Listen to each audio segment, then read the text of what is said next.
Welcome back. Now, we talk about Freytag's triangle. This is a way of organizing blood structure that I really find efficient and I really like because it helps helps the readers understand how to organize sequence of events and understand in a more visual way how a novel moves.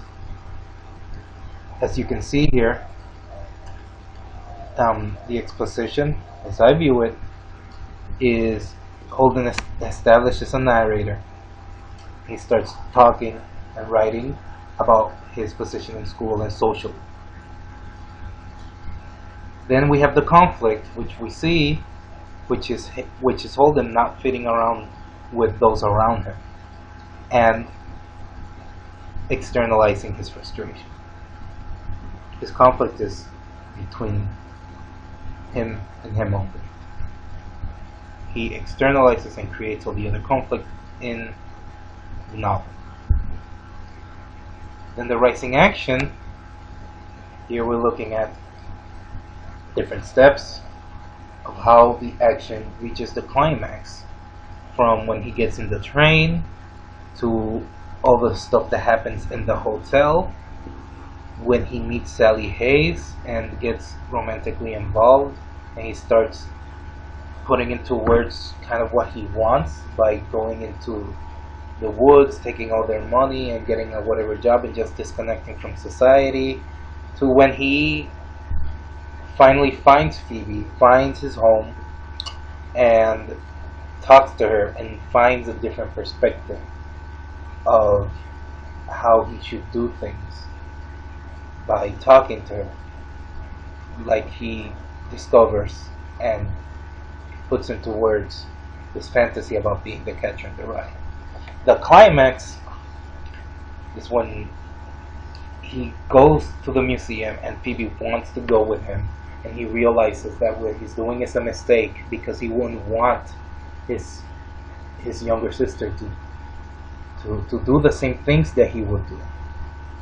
He starts feeling for others. He starts feeling for her, and in this realization, he breaks down and shows his emotional baggage, and he starts to cry.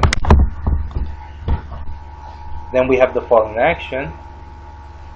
We see that Holden is back at the hospital where he started from in the beginning, writing the letter, which is this novel, a letter to his mother, and he's told that he's going to be discharged for school in September. Then the denouement, that Holden finally realizes that he actually does feel that even though he dismisses all these people in the writing that he did, by him not being around them, he understands that they form the world in which he lives in. His perspective that he has is because of other people.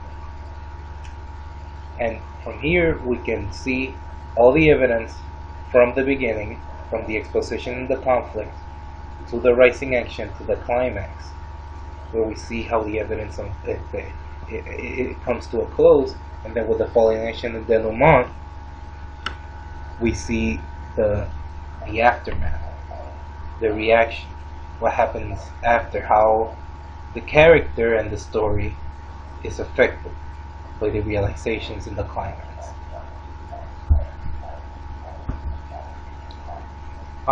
Now this is my second multi-genre piece.